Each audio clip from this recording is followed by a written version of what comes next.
So, uh, thank you everyone for showing up for this. I'm not sure what time it is in your place, but good evening or good morning or good afternoon. I just wanted to start the course by just saying a few logistical things, and then we'll go on and discuss other issues. The first thing I already mentioned in email, we see that we have a large number of people who've joined. I see there are about 180 people who've joined. So I think we should be able to have fun, and we should be able to have like a good discussion. But just one thing we wanted to request was, usually in a smaller class, we arrange it so that people can just ask questions at any time. I mean, I guess that's possible here as well. If you see that I'm obviously missing a minus sign or something like that. But in general, if you have a longer question, we wanted to request that you use the raise hand feature. And I'm going to try and stop at very regular intervals for questions. But if I don't stop, Chandramoli will stop me in any case and make sure I answer the question. So that's just to try and ensure that we are able to go forward in some systematic way. Other than that, we don't have any security features, so you can unmute yourself at any point of time. But we would like to request that unless you are saying something or unless you are speaking, that you do keep yourself on mute, just so that there isn't background noise. The other thing is that, as we said, these lectures are not being live streamed. They're not being live streamed because we felt we shouldn't live stream a class. But on the other hand, we will put them up on YouTube like immediately afterwards. I already sent the link. So if there are people who wanted to come but could not come, please share the link with them. If there's someone who really wants to attend the lectures, we're kind of, as you can see, we already have a large class, but if they'd really like to attend the live lectures, if you ask them to write to Chandramoli or me, we can also register them manually and they can come. They can come for the lectures. The other logistical thing I wanted to say was that tutorials will be next week. So there'll be no tutorial this week. We sent out some survey for tutorials, but they'll actually start from next week. And the other thing was we will put up assignments and also the class notes. So I'm following some notes. I'll just put up my own notes also on the this website that I sent out yesterday. So if you'd like, you can look at that later. So that's basically all I had to say about logistical issues. If there are any questions about like logistical issues or something, we can take them now, and then we can go on to the lecture proper. So if somebody has any questions, we can just start with that. If there are questions about how things will work logistically.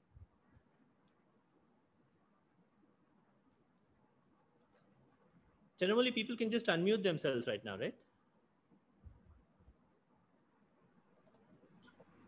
Hello. I had one question regarding the tutorials. Yeah, sure. Batches. Yeah.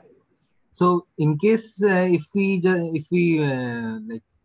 we start with one batch and for someday if we see that we have some problem to attend the tutorial, so can we attend the tutorial of some different batch for that week? Yeah, I think it should be okay. You'll need to take permission from the person who's leading the tutorial. I mean, we have like the tutorials are like, so there are, as we said, there are like 5 people who are leading them.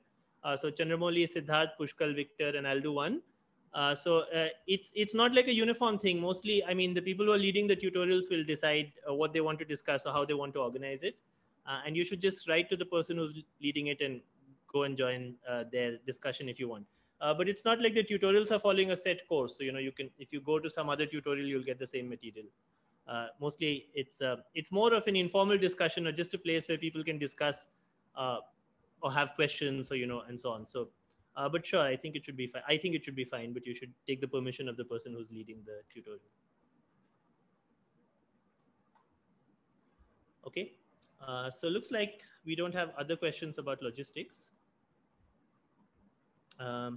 Okay, so I'm going to start sharing screen.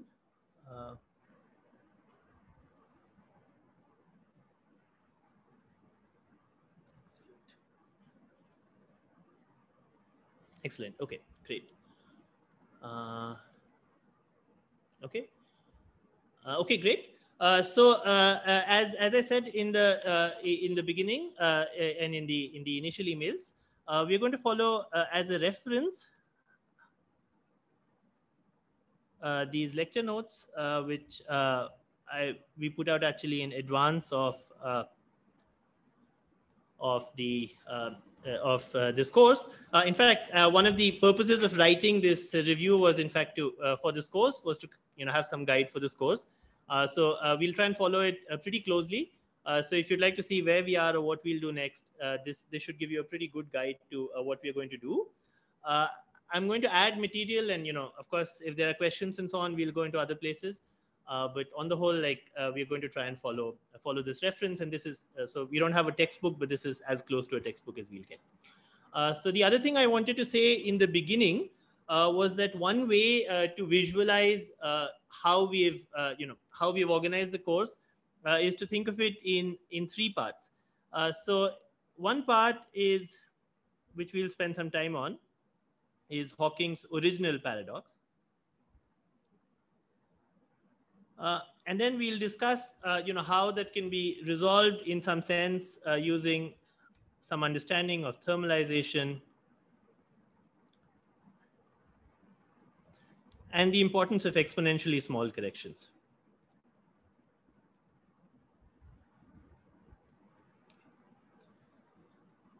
So maybe that's like part one of what we are going to discuss. Then we'll move on to a separate discussion. I mean, nothing is quite separate, but we'll move on to a related but slightly distinct discussion, which is paradoxes about the interior of evaporating black holes.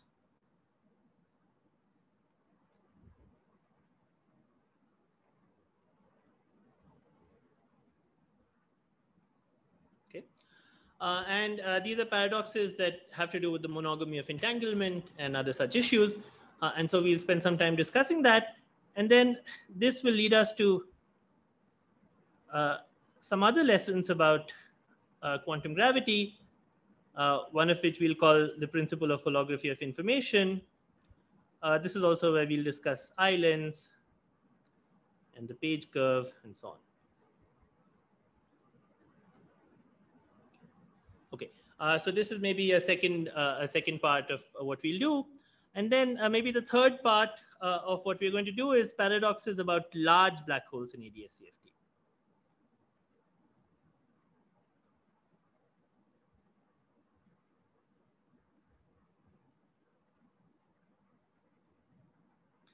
And then here we'll discuss, like, the issues we'll discuss are the mirror operators, state dependence,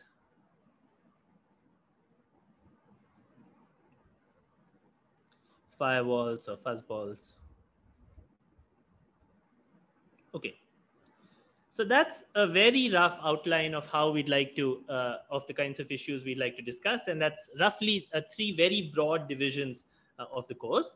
And as you can see, there are many issues here. There are many things here which we are going to discuss, which are of interest. There are many issues which are of active research interest. I'm sure I know there are many people in the audience, some of whom understand these issues better than I do. So I hope when these, when the research topics come up, that they will also add to the discussion. So there are many things. But one thing I wanted to emphasize was that we are going to try and organize this as a lecture course, for graduate students. And so it's not a seminar.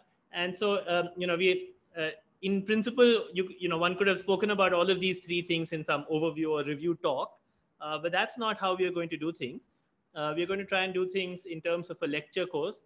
And one of the points of doing things in terms of a lecture course is that we also want to, we want to indicate not just this issue of the information paradox, but also some broader and more robust lessons that it teaches us about quantum gravity.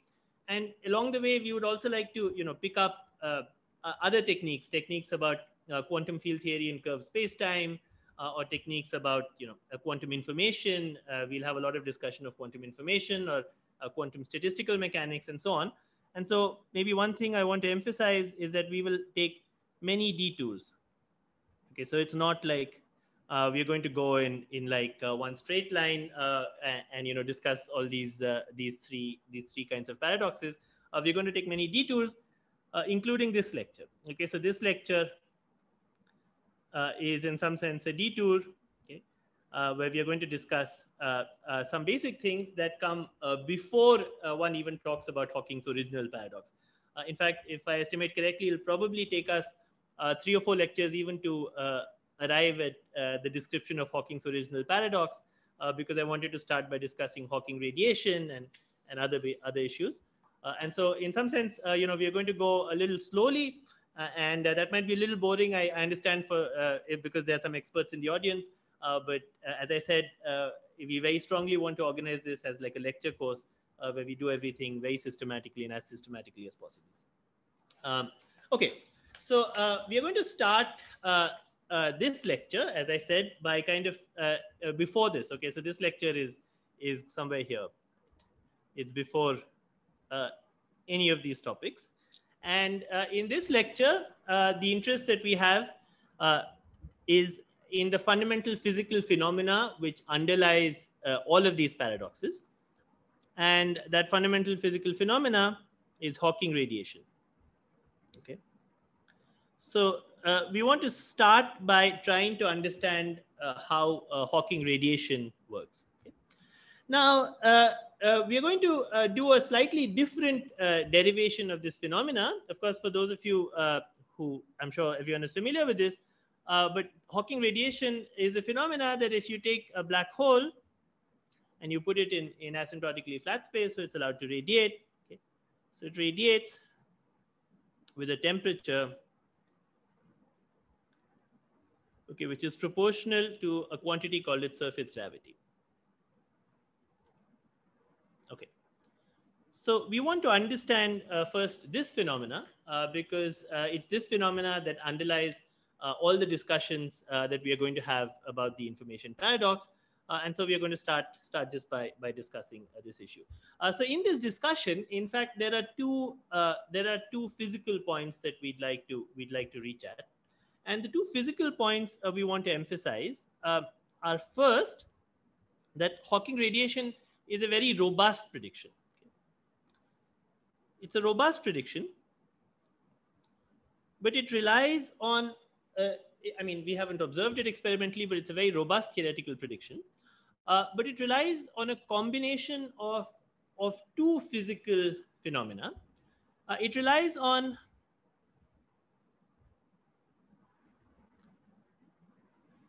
on some short distance physics, which is just QFT physics. And then it relies on some global late time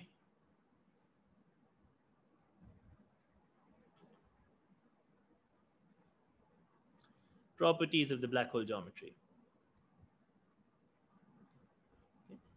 So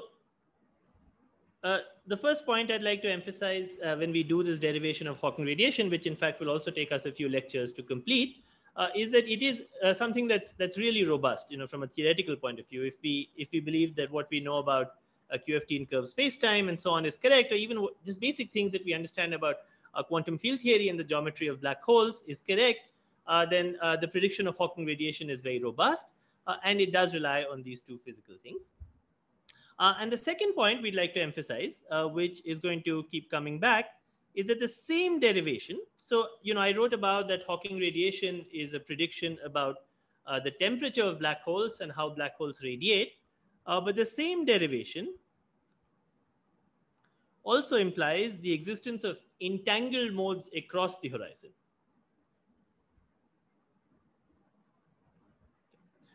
So this analysis that we will make of Hawking radiation is not just an analysis of radiation and how black holes emit photons and gravitons and other particles, but it also tells us something about what happens behind the horizon. So when I say across the horizon, that's some correlation between something outside the horizon and something inside the horizon. And I'm going to try and emphasize that this derivation that leads to Hawking radiation also leads to some prediction for what's happening behind the black hole horizon. So these are, once again, I haven't given any details, but these are roughly the two physical points that we would like to emphasize. Okay, the way we are going to derive this is, in fact, the way it's derived in section 2 of the review that I mentioned. But before I go on to the derivation, as some of you will notice, if you look at the review, this derivation is not quite the standard textbook derivation of how Hawking radiation is derived. And so I just wanted to, before we start our own derivation, I wanted to explain, I wanted to sketch roughly what the standard derivations of Hawking radiation are, and what the advantages are, and what some of the disadvantages are. Okay, so there are two commonly given derivations of Hawking radiation. One of them, in fact, is Hawking's original derivation. Now, Hawking's original derivation is, in fact, we are not going to do it in detail in this class, but it is explained in Appendix A of this review. And of course, it's explained in Hawking's paper and explained in many other places. But let me just sketch for you roughly what Hawking's idea was. So the way Hawking went about his, deriving Hawking radiation, he said, we have some black hole. This, I'm guessing all of you have seen Penrose diagrams, but we're going to come back to this Penrose diagram in some time. So I emphasize that at this point, I'm still trying to sketch some of the ideas, and we'll come to some of these things in more detail.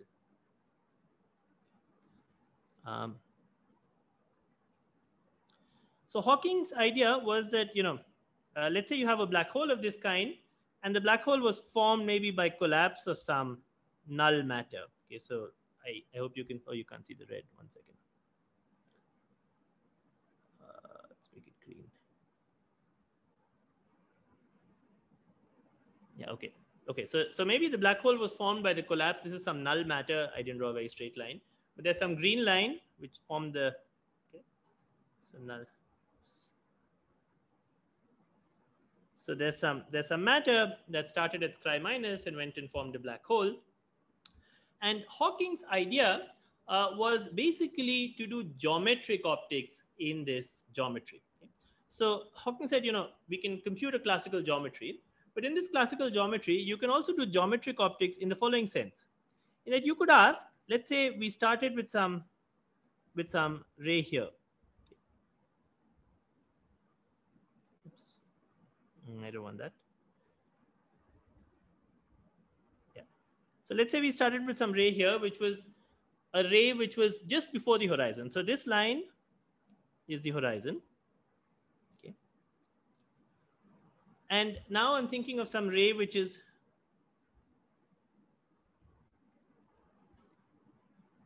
just outside the horizon.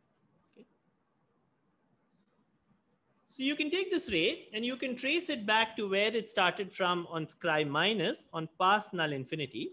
And you will find that this ray, which, it's actually not just outside, is a little misleading, because after some time it's going to go away and reach null infinity, which the horizon never does. But you can trace where this ray started from on Scri minus, and you will find that this ray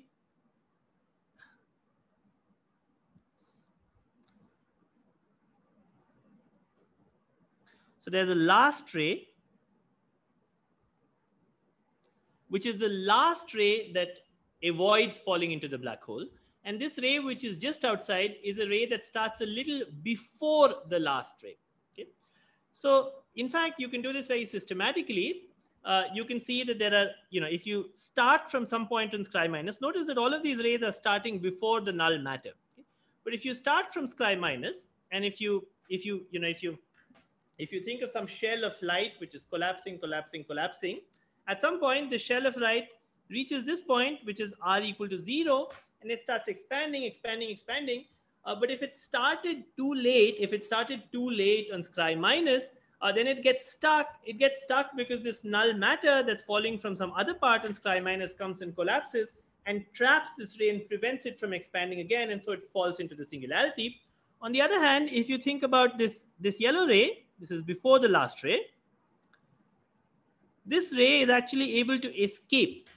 So this is some shell of light which collapses, which falls in and then starts expanding again.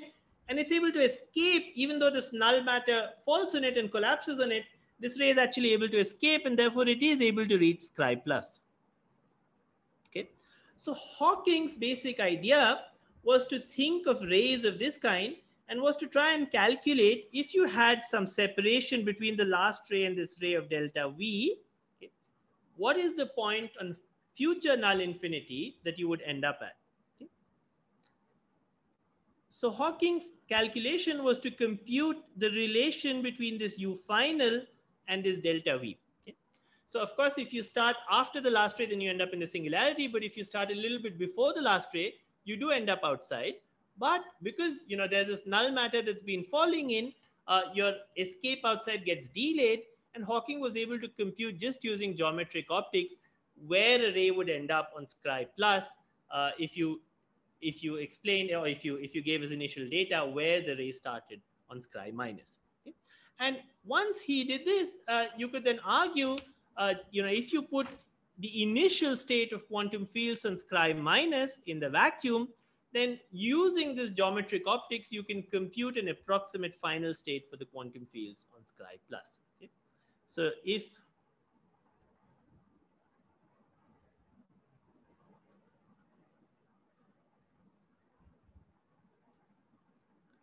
near the last ray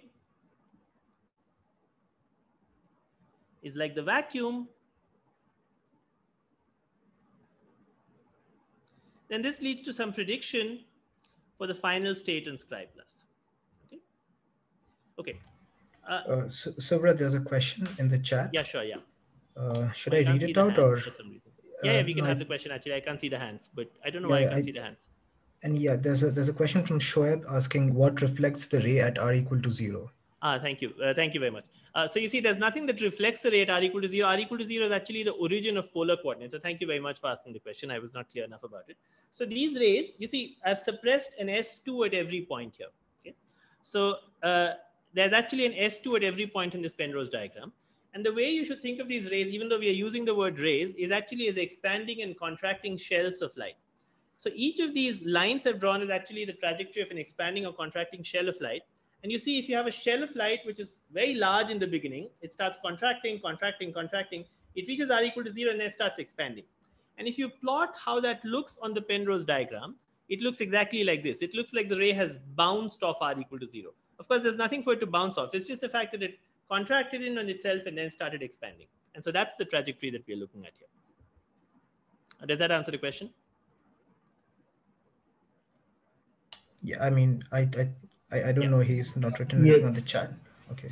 Fine. Yes, okay. it answered. Okay, great. There's another question from, I think, Tunir asking what is null matter? So when I was saying null matter, I was just saying that, you have a stress tensor, and the stress tensor is focused on a light ray. So it's focused on, so it's you should think of it as some kind of a shock wave as a Vaidya geometry for those of you who studied that. It's just some matter, and the trajectory of the matter itself is a light ray. You could think of other kinds of collapse due to massive matter, and that just would look different. So it would, I just didn't want to draw it. You could think of collapse formed due to massive matter, and then the trajectory of the matter would look like this red ray. So the fact that it was null matter, I'm sorry you can't see the red very clearly, but there's some, you could start the matter at past infinity and make it collapse. And indeed, we will look at this kinds of collapse later as well. I just didn't want to draw this smoke, so I just drew a straight line. That's all. It was just some huge shell of light or some very massive shock wave which is collapsing and which is forming the black hole. Okay. Right. Okay. Actually, now, I think there are a couple of more questions. Do you want to take them now, or? Okay, yeah, we can go. Yeah. Okay. So there's, I think, Subramanya. Where do you see the questions? Normally, I'm not seeing them in the chat or anywhere else. I actually can see them in the chat. But anyways, there's somebody who has a raised hand now. Subramanya. Sure, this is a good time. Yeah, we can stop for questions. Yeah. Yeah, Suvrat, what do you mean by initial state on I minus near the last ray? I mean, is it not defined on the whole slice? So what we will need here is that, if you look at correlators of operators near this last ray, you're right, there's an initial state which is defined on the entire slice. But of course, the entire slice on Scry minus is not in the vacuum because you have some null matter, in the geometry I put in, there's some matter which is falling in. What I mean to say is that, if you look at this region here and you look at correlators of operators in this little region here, I see. That region is not excited, you mean? Look like there's no matter there. There's no excitation there. Okay. So, okay. Thanks. If you put in vacuum correlators here, you'll get thermal correlators out there. Okay. The important part, thanks. Yeah, once again, I want to emphasize we are not doing this in detail. I just wanted to give a sketch of how this works, just in fact to emphasize some of the advantages and disadvantages of this derivation. Okay, so if there are no questions, we can go on. This derivation actually is a very nice derivation. And so I would strongly urge you to read Hawking's paper or look at Appendix A, where there's a simplified version of this derivation. And there's a big advantage, which is that it's a very clever derivation. It's clever, and it gives physical insight.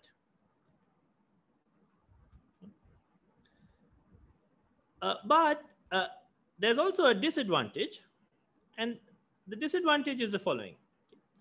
The disadvantage is it's not so easy to correct this kind of geometric optics derivation to, if you wanted to ask, how would this thing get corrected if you had, if you wanted to go to the next order in the energy over the Planck scale, how would the spectrum get corrected?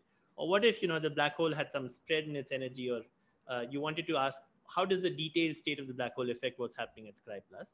So it's not so easy to correct this kind of a derivation systematically. And the second problem is, it's not really a problem, but one of the questions that many people had about this derivation of Hawking was, if you go back, was what's called the Transplanckian problem. And the Transplanckian problem is the following. If you go back to this figure, you will see that, this region on Sky Plus, which, when I wrote just outside, is actually a semi-infinite interval. And this actually is, if you think in terms of the natural coordinates on Sky Plus, is u equals infinity. But this red region that I marked here, which I'm now marking again in white, is not a semi-infinite interval. It's, if there's some naturally affine parameter that you'd write down along Sky minus, and this region is not a semi-infinite interval. And so you see, in fact, that in a semi-infinite interval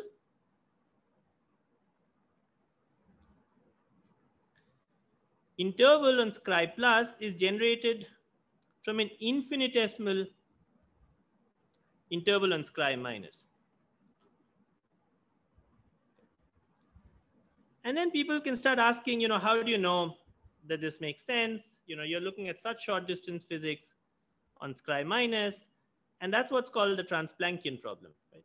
Maybe your state on Sky minus looks completely crazy, in this infinitesimal interval, and so you have this huge blue shift, and how do you know this makes sense? In fact, the Transplanckian problem is not really a problem, in that Hawking's physical insight, as we'll argue, was correct, and we do believe that the prediction of Hawking radiation is a robust prediction.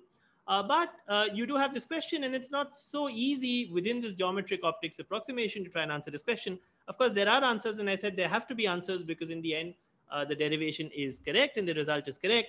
But there is this, it would be nice to have some derivation which didn't obviously have this Transplanckian problem, and we'll see we can in fact derive Hawking radiation without having this Transplanckian issue. Although short distance physics will be important, as we said, and so will the fact some long distance properties of the black hole geometry. But we can derive Hawking radiation without trying to trace modes on Sky Plus all the way back to Sky minus. Okay, so there's some advantages and disadvantages. The second derivation, which is there a question? Thank you for the interruption. Sir, you earlier mentioned that we can partition the Hilbert space in the semi-classical gravity in the interior and exterior of black hole. There are many subtleties in QFT, just in pure QFT, how we partition the Hilbert space.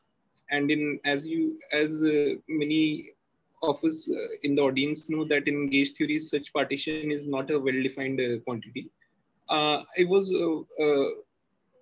wondering if this partition is assumed to be there by construction, or is there some hint or evidence as to if the interior and exterior of a black hole? Sure. Yeah, we'll spend a lot of time in this course actually discussing this issue of factorization. So I'd like to postpone that issue. So far, I haven't said anything, or in anything I've said, I haven't assumed any factorization of the Hilbert space. I haven't even done anything very precise so far. So you mentioned, sir, that there is you mentioned that there is high degree of entanglement near the horizon. So in that case, we need to partition the Hilbert space. Yeah, thank you. You're right. So we'll make that precise as we go along. Maybe if you postpone your question, we will make it precise what we mean by that entanglement as we go along. And indeed, we'll spend many lectures till you're probably bored of it, discussing this issue of factorization of the Hilbert space. So maybe if you could postpone that question, that would be great. Yeah, thank you, sir. Okay, yeah, thank you. Yeah. Okay, great. So there's a second derivation, which in fact was a derivation I was first given as a graduate student, which was, think of Minkowski space. Okay? And if you think of Minkowski space, you can just draw some light ray somewhere in Minkowski space. And if you put Minkowski space in a vacuum, you can then try and think of some, let's see if this draws, excellent. You can think of some Rindler observers on two sides of Minkowski space. And you can say, if Minkowski space was in the vacuum, how would it look like to these Rindler observers?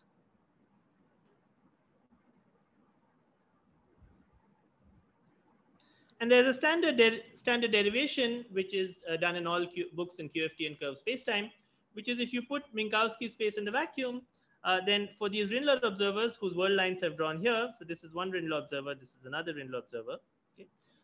The space looks like it's thermal. Okay? So Minkowski vacuum looks thermal for a Rindler observer.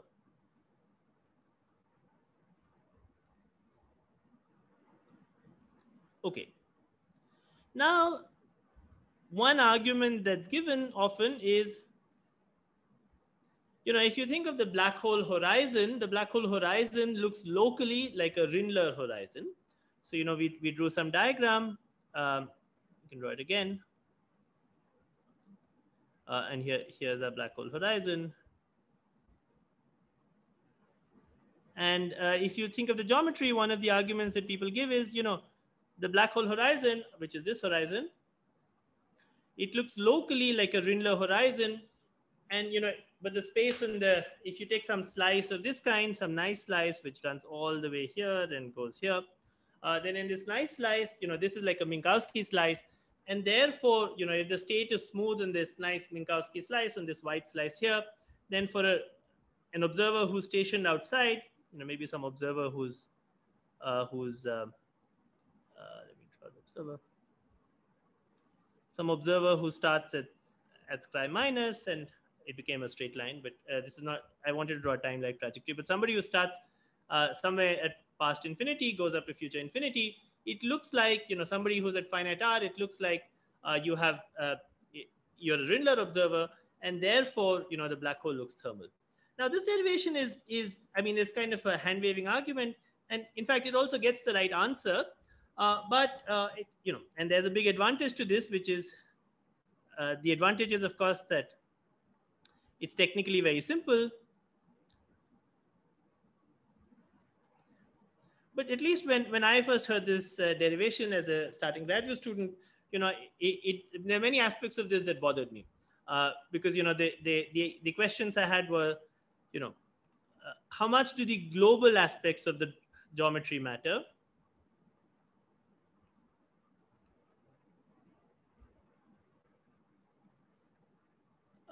And that's because, it's not true, right, that we are in this black hole geometry, that the state on this nice slice here, this is what's called on some Cauchy slice, that this, let me not use the word nice slice. It's not true that the state is really on this slice that I marked with an arrow. It's not true that the state is really, the Minkowski vacuum, the state is something else. And, it's not really true that this observer outside is a Rindler observer.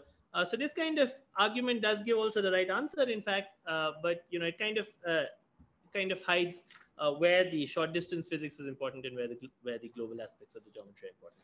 So we are not going to use this kind of argument either. And that's why we're going to spend some time, and most of the last 10 or 15 minutes was just trying to motivate why we are going to spend a few lectures trying to understand quantum fields and quantum fields in curved spacetime and try and derive Hawking radiation. Okay? So we're going to do something which does answer these questions for us, which gets rid of this Transplantion problem and helps us, distinguish where local aspects of physics are important and where global aspects of physics are important. Okay. So much for background. So, I think there are 2 questions in the chat. Yeah. Can you read the chat, or should I read them out to you? 1 second. Vacuum looks thermal means vacuum state has thermal like density matrix. Is this a question? That and the one above that. Yeah, good. Excellent. Let me answer the first question, which is here. Good. You see, if there's a Rindler observer outside, so maybe that's a good way of a good question. The point is that this horizon, if you just think of, I erased it. If you just think of this horizon here and just think of the local geometry here, the intuition behind this kind of derivation is that if you think of the local geometry, which is where I'm marking, I hope you can see that. I marked it in pink. That local geometry looks a lot like the geometry of flat space for a big enough black hole. And because it looks a lot like flat space, and because the observer outside looks like a Rindler observer, you could have said, it looks a lot like you have an observer on one side who's just accelerating in some sense, and therefore, the same way a Rindler observer accelerates in flat space, and therefore this observer sees, a thermal density matrix, not because, in some sense there's really radiation, but because this observer is accelerating, and therefore this observer sees a thermal density matrix. So that's the argument that one would make. One just looks at some local observer here and says, the state for this observer, just by the principle of equivalence, the observer should not care about what's happening far away. If curvatures are low and the black hole is much larger in the Planck scale, the geometry is effectively flat, and this observer who's trying to live at finite r is effectively an accelerated Rindler observer in Minkowski space. So that's how the argument goes. I don't want to spend so much time on this argument because we're not going to use this argument. As I said, but the argument is essentially correct, because it is true that if you think of some local patch of space-time, it looks locally flat, and it is true that one way to think of these observers at constant r is in terms of Rindler observers who are accelerating. But the dissatisfaction that we have is that it doesn't quite explain where short distance physics is important and where the global aspects of the state are important. Okay, vacuum is thermal means that vacuum state has a thermal like density matrix. No, I never said the vacuum is thermal. At some point I said that, I think I wrote it here. I don't know where I wrote it. Yeah, I think I wrote it here. So maybe I should have written the full sentence. So the statement is that if you start with an initial state that in terms of the modes that are natural at Scri minus, so in terms of the modes that are natural near this red and white interval, which you already marked many times, if you start with a state that in terms of those modes looks like it's the vacuum, then in terms of the modes that are natural at Scri plus, which are different modes, the modes which are natural at Scri plus are different modes, in terms of those modes, it looks thermal. So that's a lot like, that's just a Bogoliubov transformation. There are some modes which are natural at Scri minus, and there are some modes which are natural at Scri plus. This state, if you probe it using short distance modes at Scri minus, I'll mark it one more time, looks like it's thermal. Whereas if you probe it using the natural modes here, the state here looks like it's a vacuum, whereas if you probe it using the natural modes here, it looks like it's thermal. Okay. The same here. By the way, this is the vacuum, this is the vacuum, but it looks like it's thermal for the Rindler observer because the modes that the Rindler observer uses are different from the Minkowski modes. The Rindler observer has a different notion of time, and therefore, if the Rindler observer was carrying an Unruh detector, that Unruh detector would click as if there was a thermal spectrum, but that's because the Rindler observer is accelerating. Okay? So it's not like the state is thermal or the state is the vacuum. In terms of the Minkowski, the modes which are natural for Minkowski space, the state is a vacuum. In terms of the modes that are natural for the Rindler observer, the state looks thermal. Okay, so I hope that answers the question. Okay, great. So now we want to do something else. So we are going to spend some time now trying to answer these questions. And so we are going to spend some time just studying. For a minute, we're going to take a step back from black holes, and we are just going to do some quantum fields in curved space-time. And so we're just going to try and discuss quantum fields near a null surface.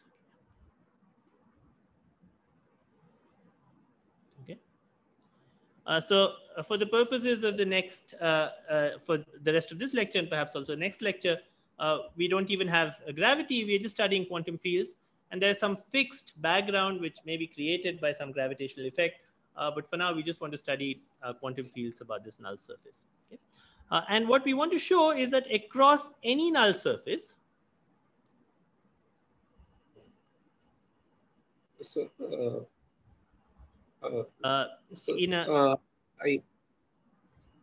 just one second, please. Can I just complete? Yeah. Across any null surface in a smooth state, okay, one can isolate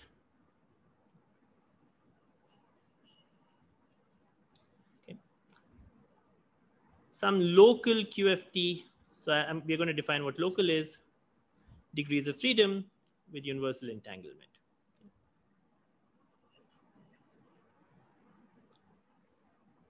Okay. This is going to be relevant for black holes later because, we are going to later use this. We are going to relate these.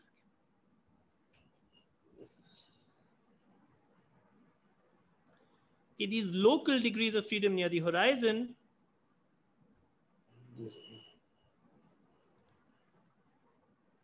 will get related to some global modes in the black hole geometry.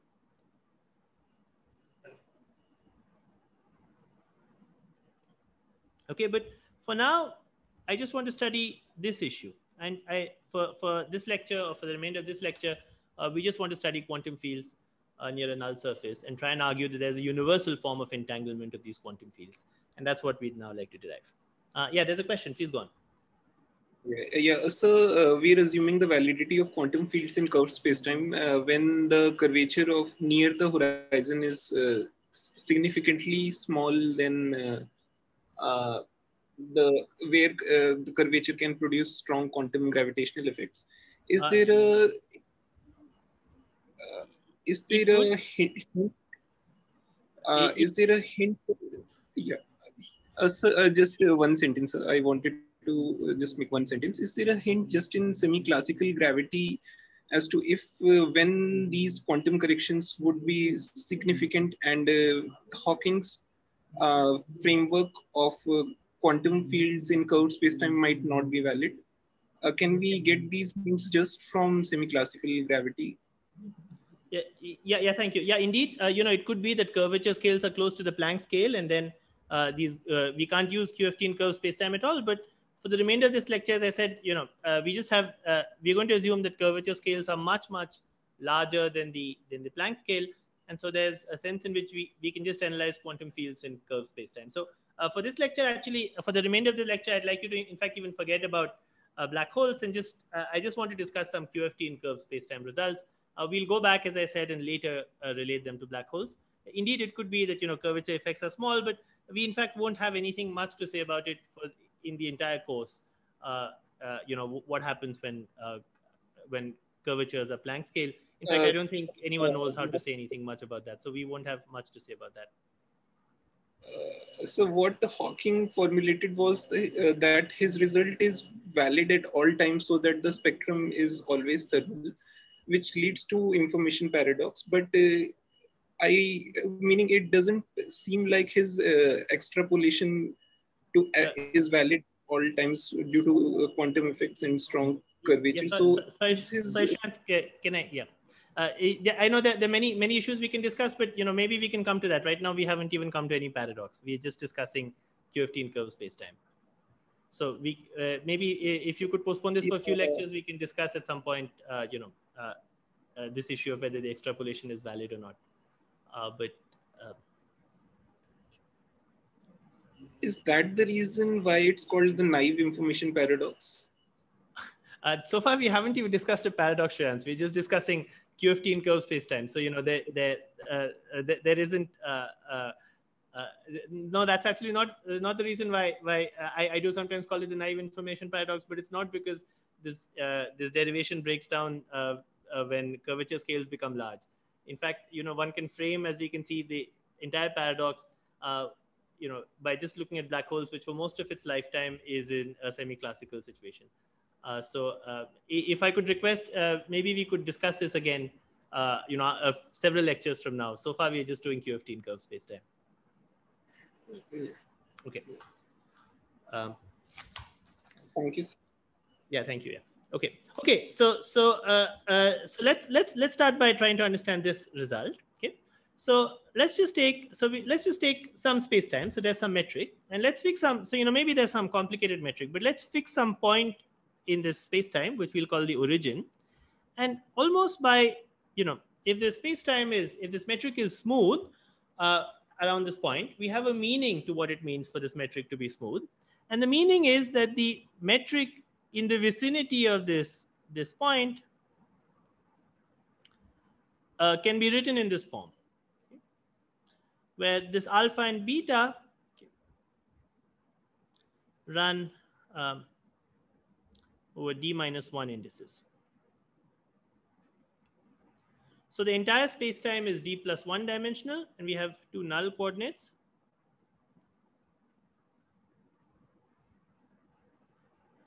And then we have some other coordinates, which we can call transverse coordinates. And then there are subleading terms. Okay?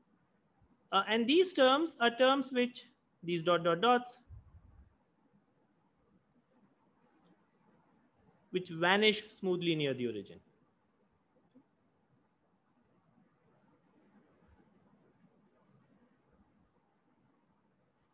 Okay?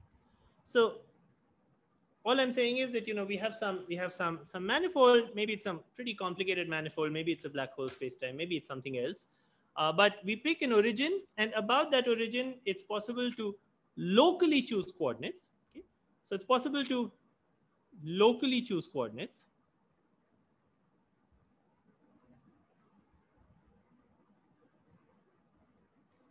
So that the metric looks of the form above.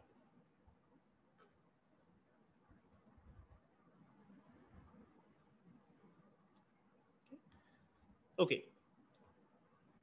So this is a pretty straightforward thing. It's what we learn in standard GR courses, that we can always locally choose coordinates when we do this.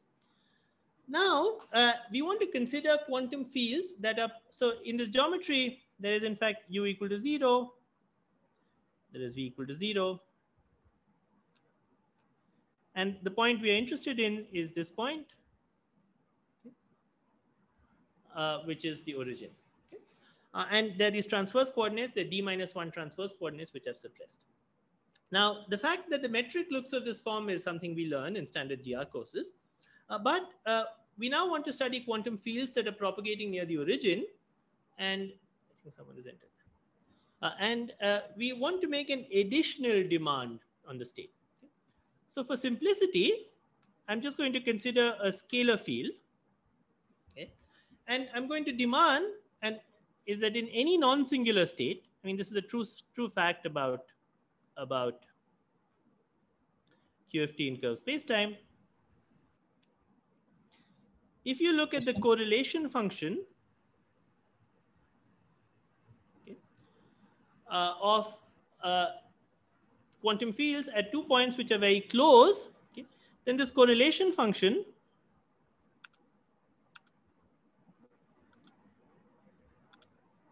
where these dot terms are terms which are less singular in x1 minus x2. Okay. So I hope the physics is clear. We are doing something simple. We're just taking 2 points, x1, x2. We're taking these points to approach each other, and we are demanding that when these points approach each other, the correlation function takes a particular universal form. This n is a normalization constant, which we'll fix in a second.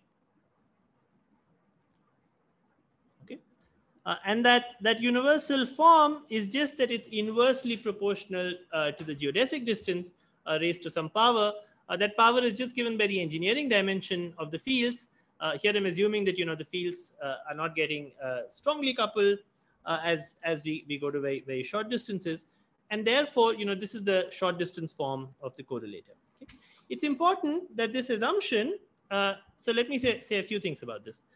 When we say we make the points approach each other, in fact, as was already asked, we are assuming that, we don't make the points come so close that they're within Planck distance of each other. On the other hand, we do want the points to be much closer than any curvature scale in the problem. Okay?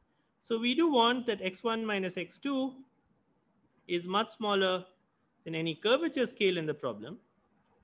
We do want that x1 minus x2 is smaller than any mass scale in the problem. Okay, so these points are coming close. So there's some scale which is set by the mass, but we want these points to be much closer than that. So the mass becomes unimportant at these short distances. But we don't want like x1 minus x2 to be like, Planck scale. So we want it to be much larger than Planck scale, okay? Or any other UV scale where EFT breaks down. Okay, so maybe the scalar field phi stops making sense about some UV scale, and we don't want to go to such short distances. We want to be at some distances which are much smaller in the curvature scale, in the mass scale, but they're much larger in the Planck scale.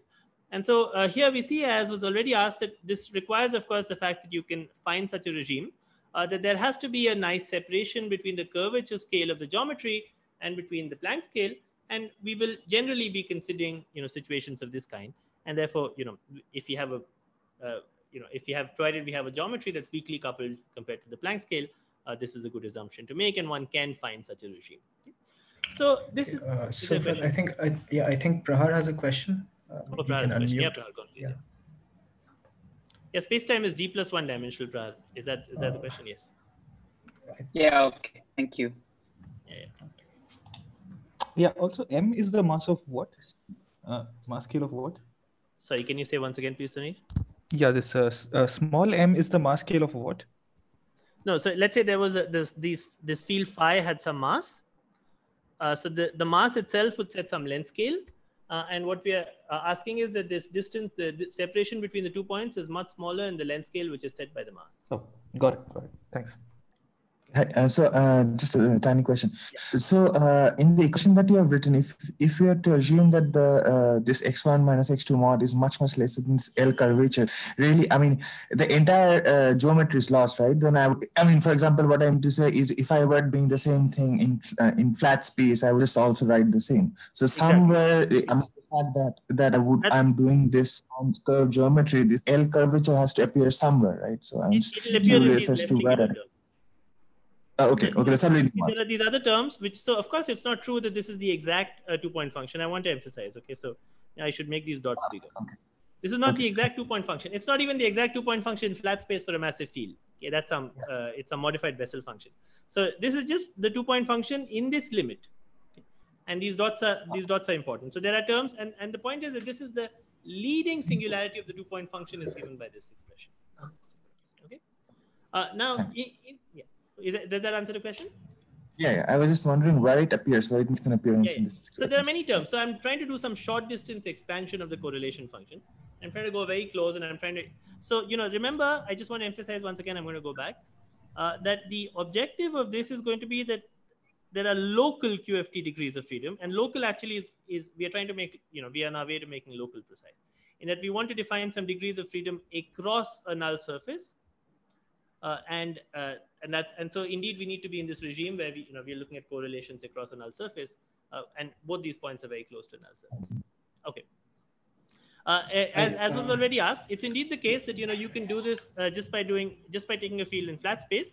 This field in flat space is very useful because it fixes this normalization constant that we have to be just this.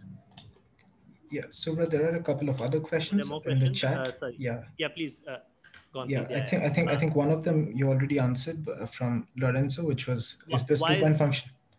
Okay, yeah, maybe you can read it. Yeah. This expression is valid for any QFT in curve spacetime, and maybe why is this the form of the leading singularity? Yeah, let me answer both of these together. So in some sense, and maybe the third question. Actually, all these three asking this. So there are 3 questions. One of them is it valid for any QFT? The second is, what does it mean for state to be non-singular? And the third is, why is this the form of the leading singularity? So there are many ways. So in some sense, you can say that this, you see, if you were to take this quantum field, one thing you could do is you could compute the renormalized stress energy tensor of this quantum field, which is the stress energy tensor that you would get due to the quantum fluctuations of the field itself. If this 2-point function does not have this form, that stress energy tensor will blow up. It will diverge if you try and compute the stress energy tensor at the point X. And therefore, if then you were later to include gravity and so on, you would find that there would be some singularity at this point X because the stress energy tensor is blowing up. So that's one reason why the 2-point function has to have this form. But in some sense, it's kind of a very intuitive demand that we are placing. We're just saying that if you go, and it's actually the question that was already asked, if you go to very short distances, really short distances, the UV of the theory shouldn't care about, what the curvature is or, what's happening at long distances. And therefore, the ultraviolet of the theory, and by ultraviolet, we don't mean extreme ultraviolet. We don't mean you're going to the Planck scale. We just mean in the sense of quantum field theory. The UV degrees of freedom of the theory don't care about what's happening at long distances. And that's why they should have, this UV should be something universal. And that's the reason, we make this demand. But there's a more technical way to say it, which is if you were to compute the renormalized stress energy tensor, and if the 2-point function did not have this form, this renormalized stress energy tensor would diverge. This expression that I've written is valid for scalar fields. But other than that, it has to be valid in any, so that's what I mean by the state being non-singular. And that's the reason it has to be valid for scalar fields in a non-singular state in any curved spacetime. So whatever curved spacetime you have, as long as this x1 and x2 are sitting in some smooth point in the spacetime, it has to be valid. I hope that answers all the questions. If there are other questions, please unmute yourself and ask, and I'll be happy to answer them. Suvrat, so from an EFT perspective, we are still sort of sitting in the IR, right? Because we are sort of far away, like larger than any mass scale, which is why you're using the IR dimension of the scalar field as being d minus 1 over 2. The energy scale is much larger than the mass scale. So from larger than the, yeah. So we are so the distance scale is much smaller than the scale set by the mass. This is x1 minus x2. So the energy scale is much larger than the mass scale. So we had some energies which are much larger than the mass. And so we're assuming that this UV is governed by some ultraviolet free fixed point, and that's why things have gone to this. Okay. Yeah. Okay. Yeah, so that's why. So we're assuming that things are not becoming strongly coupled in this UV, and so we're assuming that as you go to the UV, there's some ultraviolet free fixed point where you can fix things, and that's yeah. So this field, it has some ultraviolet free fixed point. So it would be true of something in our world for some time at least. Eventually things might become more complicated as you went to higher and higher UV scales. But yeah. And is your definition of non-singular state any state that satisfies this property? Yeah. So as I said, other definition. Yeah. So if it did not satisfy this property, the renormalized stress energy tensor in QFT would blow up at this point X. So that's so if you ask for a state, this is actually weaker than demanding that the renormalized stress energy diverges. It could be that this condition holds and the renormalized stress energy tensor still diverges. But this is a necessary condition for the stress energy tensor to make sense at a point. And so that's one reason why, you could say this is a smooth state. This is a necessary condition for the state to be smooth. It's not sufficient. Does that answer the question? Sir? Yeah. Sorry, I have a question. So is this 2-point function time ordered? And no, how about the fixed one? Time ordered. Thank you very much. This is a Whiteman function. Oh, yeah. Okay. Cool. Thank you. Thank you for the question. Yeah. Yeah, I think there are some other raised hands. You can just, please go on. Yeah.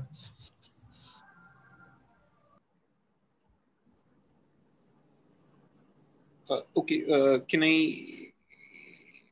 Sorry, the video is. What happened? Yeah. Okay. Yeah. Maybe I think he got disconnected. Fine, maybe. Okay. Maybe the next question. Yeah, there's some in the chat, and I think Karan has a question, and maybe he can just unmute yourself first. Yeah. Hi. Yeah. Can I ask it? Yeah. Go on, please. Yeah. Yeah. So this is on any curved spacetime, any spacetime, right? Yes. So do anomalies play a role? And if so, how do they affect point number 1? Do anomalies play a role? Because you were talking about the renormalized stress tensor, and you're saying that you still want it to be less than the curvature scales of the problem. No, I just want the renormalized stress energy tensor to be finite. This is the leading term that you subtract off. So I'm just demanding that it be finite. Yeah, so do anomalies play a role in the ... paths that you have there? And is that important later on, or I mean, we can ignore it? No, I don't see why anomalies play a role here, but I'm not sure what motivates the question. But this is, this is just the fact that if this condition was not true, there would be fluctuations of the quantum fields across this null surface, which would be so as to, cause some infinite stress energy at this point that we're looking at. So this is just a question of finite versus infinite. That's all. Okay. Okay. Thank you. Yeah, if you were to go to very short distances and you were to find this is not the 2-point function, you would know there's something very unusual, right? Because the UV of the theory is not governed by, somehow the UV knows about the rest of the space-time. And that would be, something which would be very unusual. And so this is a very physical and simple assumption. And indeed, the stress energy tensor is another more technical way to say it. So there could be log, yeah, could there be logs? Yeah, there could be logs as we go along, but we just want them to be less singular. So, if you have like x1 minus x2 log of x1 minus x2, we don't care about that. We just want that this is the most singular term. Okay, are there other questions? Do we need this to be smaller in the string? Yes. Yeah, we would like. Yeah, go on, yeah.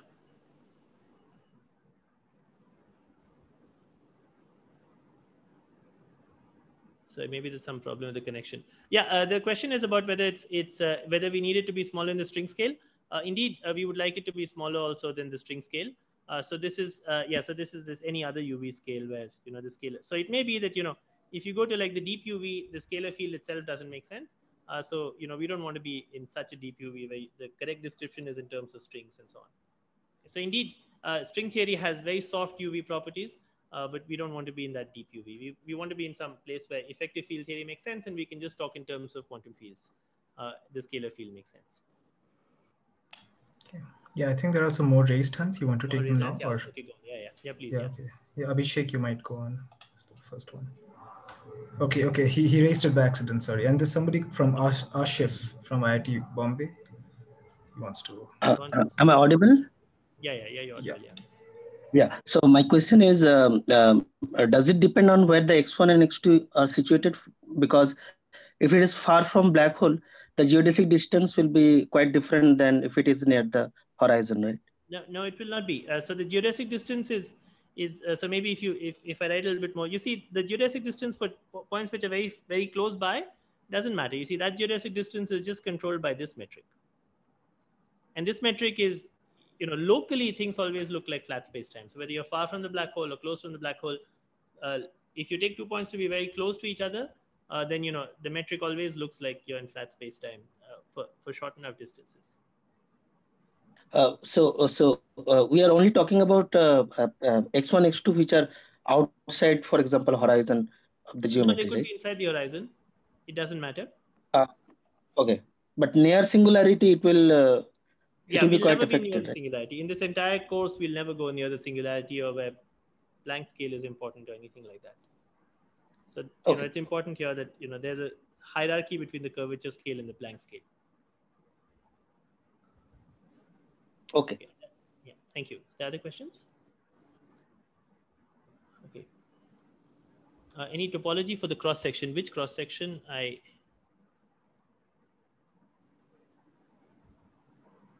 I'm not sure. The question is about topology for the cross section. I'm not sure which cross section was being referred to.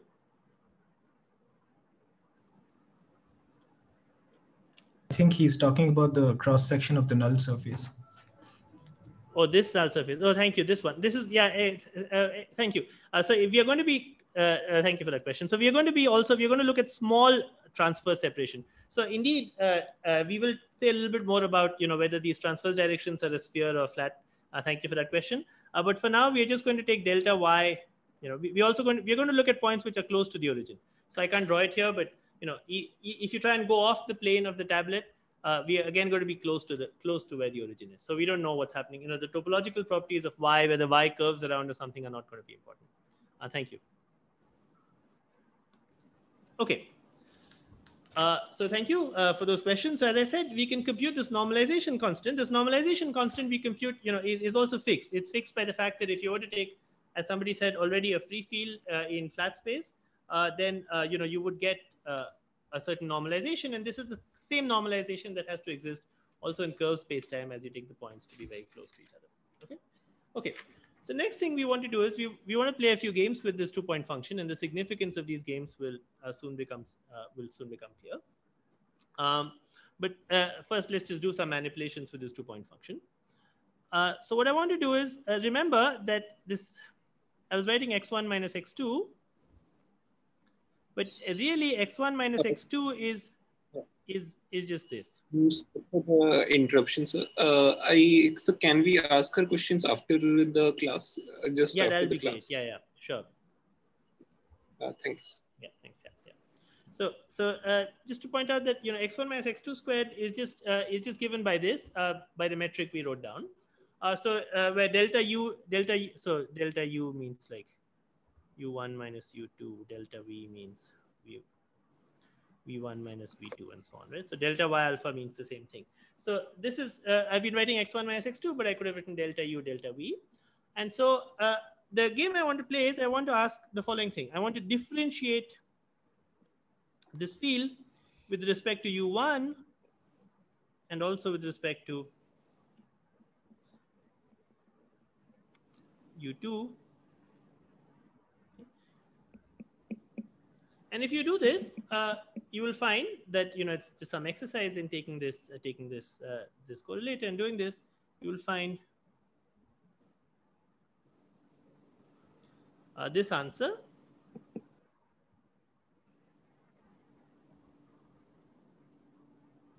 Okay, and then there are plus dot dot dots, which we already discussed. And at some point, I'm going to stop writing the plus dot dot dots, but I want to emphasize that every formula we write down is valid in the limit that we discussed, where these points become very close.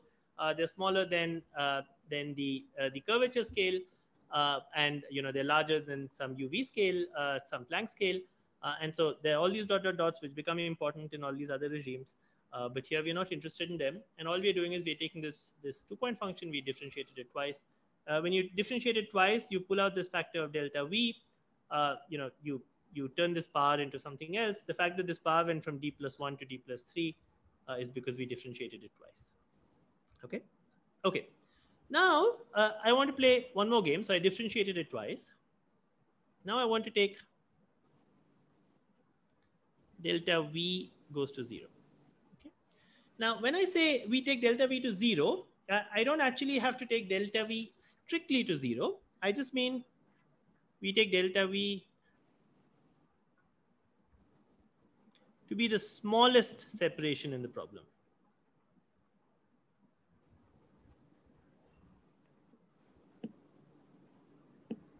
So we can take delta v to be much smaller than delta u, delta v to be much smaller than all other separations. Okay. So in fact, at some point, it will be important for us delta v didn't strictly go to 0, but we do want to take delta v now to be the smallest separation between these 2 points.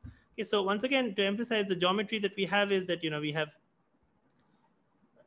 u equal to 0, and we have these points, and they're separated by a very small amount in all ways, but they're separated by some, so I hope you can see these 2 points. Here's x1, here's x2. The 2 points could be on the same side of the horizon as well. I just drew them on different sides of this u equal to 0 surface. They're separated by a small amount in u. Maybe they're also separated in the transverse coordinates, and they're separated by an even smaller amount in delta v. Okay, so they're almost at the same point in v, but not quite. And they're separated also, they're all close to u equal to 0. Okay? So if we do this, we can ask what happens to this correlation function in this limit.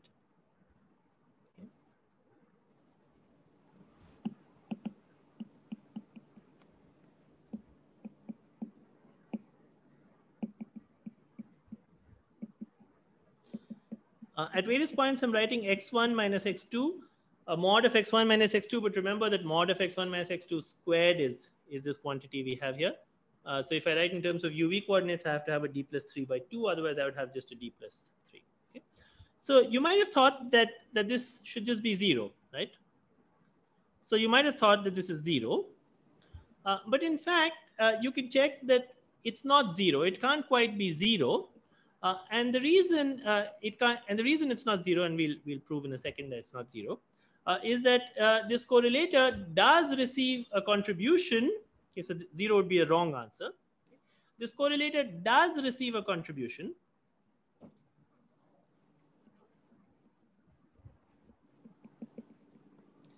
precisely when delta y alpha becomes 0. So if you were to set delta y alpha to 0 as well, then in fact this correlator would receive a contribution. And so we have to be a little careful. This correlator, this limit of this 2-point function is always 0 except when delta y alpha is 0. And in fact, we can prove that it's proportional to a delta function in the transverse coordinates. And the way we, so in fact, so 0 is the wrong answer. And the correct answer is going to be that this is proportional to a delta function in these transverse coordinates. Okay. So the way to see that it's proportional to a delta function in the transverse coordinates is as follows. You see, we could do an integral. And so let's try and integrate this quantity in the transverse coordinates.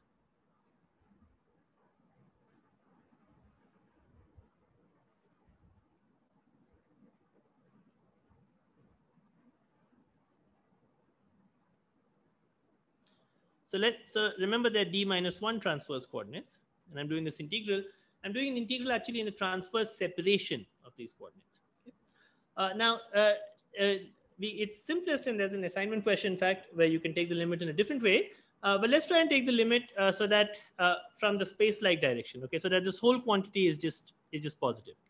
So let's take the limit so that this quantity is negative, and the whole quantity in the denominator is positive. So when I say negative, I mean that minus delta u delta v is positive, but delta u delta v is negative. So we can always take the limit in that way. If you were to take the limit in that way, then notice that one can change variables to delta y tilde alpha being delta y alpha by square root of minus delta u delta v. By the way, somebody asked a question about the topology of the transverse coordinates. The topology of the transverse coordinates you might have thought might have been important, because I'm trying to do an integral over all of delta y.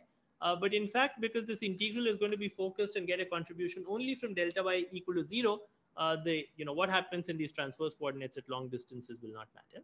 And the way to see that, as I said, is one does a change of variables from delta y alpha to this delta y tilde alpha, which is just delta y alpha divided by square root of minus delta u delta v. Remember, this makes sense under the assumptions that we have because delta u delta v is negative, and so minus delta u delta v is positive. And if you do this, then you will see that this integral just becomes integral of d of delta y tilde alpha by 1 plus delta y tilde alpha to the d-3 by 2. And then there are various factors that come out common.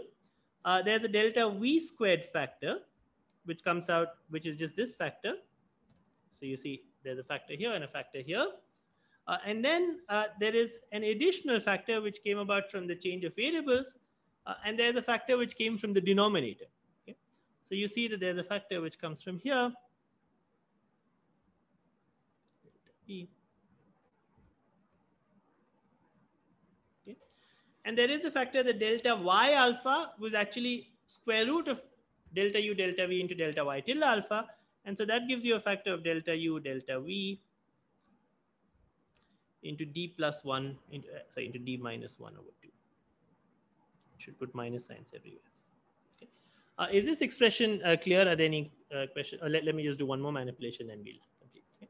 So if you now count the factors of delta v that you have, I'm sorry, my u and my v look very similar, but this is a u and this is a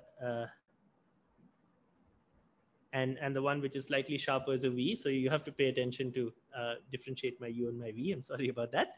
But if you count the factors of delta v that appear in this integral, you will see that these factors of delta v are completely cancelled. You see there's a delta v squared here. So there's a factor of 2. Okay? And then there's a factor of d minus 1 over 2 here. Right? But in the denominator, we have d plus 3 over 2. So you see that the factors of delta v completely cancel between the numerator and the denominator. we are left with an additional factor of delta U, but no factors of delta V.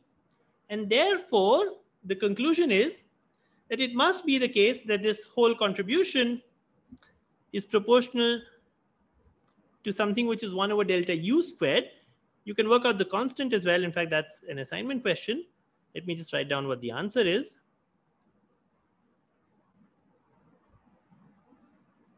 It turns out that all these normalization constants and everything becomes very simple. There's this n factor which was sitting, and once you do you work out the coefficient in front of the delta function, all of that cancels, and you just get this. Somebody asked whether this is a Whiteman function, and in fact, I have now put in also the I epsilon, which I had not put in earlier. Okay. So we put in the I epsilon. Okay, so the final result is that if you take this 2-point function and you take the 2 points to be close to each other, and then you differentiate them and you take this additional limit, then you find that you get this very simple universal form, which is that the 2-point function only clicks when you are ultra local in the transverse directions. So there's a d-1 delta function in the transverse direction. And then there's a very simple factor, which is, so this is V. So you've taken delta V to be very small, and there's a simple factor that you get in U, which is a 1 by U1 minus U2, the whole squared. There's an I epsilon prescription, which comes from the fact that you're in a Whiteman function. And there's also an overall simple factor, which is just a minus 1 over 4 pi. Okay? So we have this nice result for the universal form of the 2-point function in the limits that we have been discussing. Okay, so are there any questions at this point? This is a good point to stop for questions.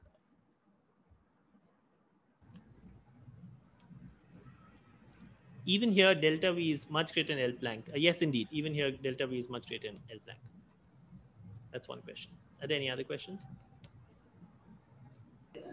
So I had a question related to the universal feature of the singularity of the 2-point function in the when. So is this result true for all geometries? Meaning we considered the construction for the null hypersurface, but suppose it was somehow possible that rather than the event horizon being a null surface, it was a time-like or a space-like hypersurface, then is this universal feature still true? Yeah, so far I haven't talked about an event horizon. All I had was I took a point, I introduced locally flat coordinates in the vicinity of that point, and then I introduced some locally null coordinates, and I'm considering some correlators in that point. So remember, everything I'm doing here is in the context of this picture we have here. This is just a local picture. It doesn't care about what's happening in the rest of the spacetime. So for a while we're just zooming in and doing some QFT and curved spacetime results, and then we'll zoom out again and discuss how that relates to black holes. But for now, we are just doing, short distance physics. This null hypersurface is just some surface. It's kind of an arbitrary surface I've drawn across, at some point in spacetime. And all I'm saying is that there's some universal form of short distance entanglement of QFT modes across that surface. This universal form is something that we see throughout. There's a lot of discussion of entanglement entropy. When people compute entanglement entropy, there's a universal form of entanglement entropy. And that universal form is indeed coming from these modes which have this universal entanglement. Okay, so this is just some short distance feature of correlators about some null surface, which you've just drawn somewhere in the geometry. So is it true for space-like or time-like hypersurfaces? I'm not sure sorry, I'm not sure the question is. This is, this is just a point, and in that point I've chosen coordinates. I have this coordinate U, I have this coordinate V. If you were to if you were to call something else U and V, then it would not necessarily be true, but this is, we have some coordinate U and V, and we're just computing across that coordinate these correlators. So I have chosen U and V to be null coordinates. Yeah. So, the result is true only for null coordinates, or can we choose a prescription of these of coordinates which are space-like or time-like, and still if we partition them somehow that they belong to, they are nearby, they are in the vicinity of each other in time-like or space-like coordinate.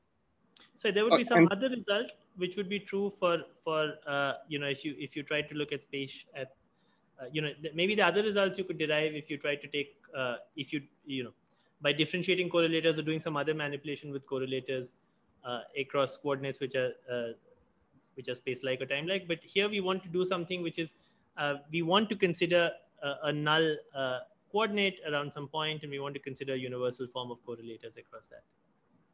Yeah, I want to ask the question exactly raised in the chat. If this correlator is coordinate invariant here, as said in the chat. Is this correlator coordinate invariant? Yeah, sure it is, because I went near a point, I chose some coordinate system, and then the correlator is defined with respect to that coordinate system.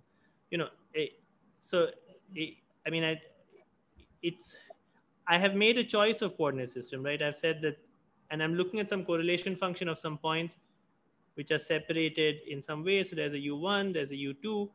They're almost on the same line in V, and they, there's some transverse coordinates. So this correlator is making some specific reference to some coordinates which you've chosen at some point. And about every point there is some coordinates you can choose about, so that the geometry looks so that the geometry looks locally like it's Minkowski. And I've chosen that, and then I've done some manipulations which rely on the coordinates. I've treated the coordinates a little asymmetrically. I've treated U differently from V, and I've taken the limit as delta V goes to 0. I haven't taken the limit as delta U goes to 0. And so I've made some choice of coordinates, and within that it makes sense. You could choose some other set of coordinates, and it would still be true if provided the metric looked like the way it did in those other set of coordinates. Okay. Thanks. Thank you. Yeah. Okay. Okay. So yeah. Yeah. Actually, there's a why did we integrate? I did not quite get that part. Sorry, can you say again, please, Tanir? I couldn't hear. Yeah. Why did we perform the integration? Yeah, thank you. So the integration was to show that, thank you. The integration was to show that when you did the integral, you would get a finite answer. Okay, thank you. I'm sorry, I wasn't clear about that. You see, I tried to argue that this is proportional to a delta function of transverse coordinates, right? How do you see the presence of a delta function? The way you see the presence of a delta function is when you do an integral in the transverse coordinates, you should get one. Right? I mean, if you do it with the right measure, right? So if you want to extract the coefficient of a delta function and see that a delta function is present, the way you do that is you do an integral in the transverse coordinates, as we have done here, and we find that this integral gives you a finite answer. The reason it gives you the answer it gives you is this answer. I'm sorry, I wasn't clear enough about that. You see that there's this constant, which I marked in green. I hope you can see. And then there's some 1 over delta U squared, which comes out of this mess. Okay. So there's some mess here, but from the mess here, I got a 1 over delta U squared, which I'm sorry is so faint. I should use a lighter color. Okay. So there's a 1 over delta U squared that comes from this mess. And then there's some other green circle thing, which is some constant. Okay. And that is the coefficient of the delta function, because when you do the integral over dd minus 1 delta alpha, you get this answer. You also know that if delta alpha is not equal to 0, then it's clear that in this limit, it must be the case that this whole thing is going to go to 0, right? Because when delta alpha is not 0, the denominator is not 0, but the numerator is going to go to 0.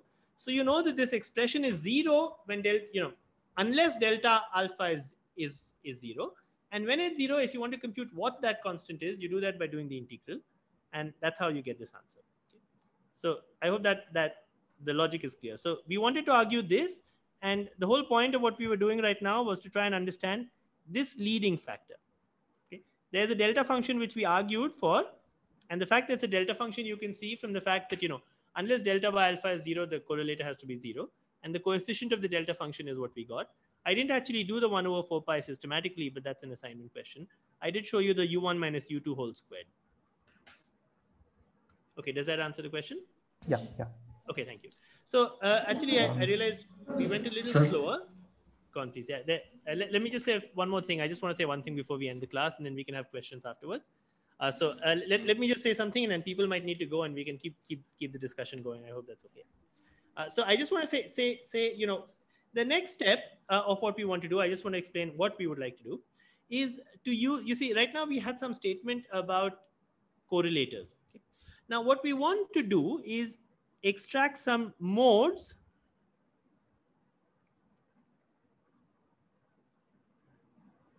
So the next step is to define modes. And the way we want to define the modes, and we'll make this precise in the next lecture, is roughly by taking the scalar field and by integrating it in this way. Okay. This is an imprecise expression. Okay, so this is an approximate expression. I'll write down a more precise expression next time. But what I want to do is I want to take the scalar field, I want to differentiate it with respect to u, and I want to integrate it with u to the minus I omega. Okay. What is this kind of a integral picking up? You see, what this kind of an integral is doing is it's picking up modes that are dual to this factor minus u to the minus I omega. If you ask what are the lines of constant phase of this wave, which varies as minus u to the minus I omega, those lines of constant phase, in fact, are just along v, right? So if you were to do this kind of an integral, what we'll do and what we'll do more precisely next time is you would end up picking up the right moving modes, what one can call right moving modes on this side. Okay? So this kind of an integral picks up modes which move to the right. And when we say modes move to the right, we are just tracing the lines of constant phase, which in this case are lines of constant v. And you see, lines of constant v are just lines like this, right? These are the lines of constant v. And so that's why these are right moving modes. And if you were to do a similar integral on the other side of the horizon, so remember there's a minus u here, you could do an integral with a plus u, and those would be modes which are right moving modes on this side. Okay. Let me also say that this smearing function that I'm integrating with is some funny kind of smearing function, right? It's some smearing function. If I were to plot it,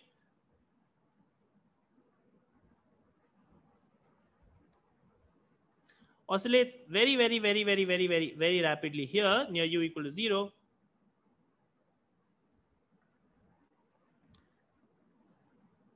And then oscillates more and more and more slowly as I go further away. So it's some function that in fact oscillates an infinite number of times near u equal to 0 and then oscillates more and more slowly as I go far away. So this is in some sense picking up some kind of a Rindler mode, but I do need to be careful because remember we haven't made any assumptions about how the field varies or the correlators far away. But what we are doing, what we would like to do next time is try and make this formula precise, where we take the field, we differentiate it, and we integrate it with u to the minus I omega. As I said, this smearing function looks like the way I plotted previously. It's something which oscillates very rapidly near u equal to 0 and less rapidly as we go far away. And this effectively picks up right moving modes on opposite sides of the u equal to 0 surface.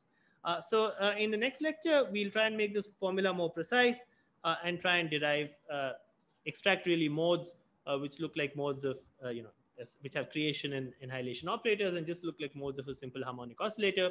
And we will prove that these modes have universal entanglement, which follows from the universal short distance behavior of this correlation function. Okay, so I'll actually stop here because I think we are out of time. But if there are questions, we can take them now. And others who might need to leave are, of course, free to leave.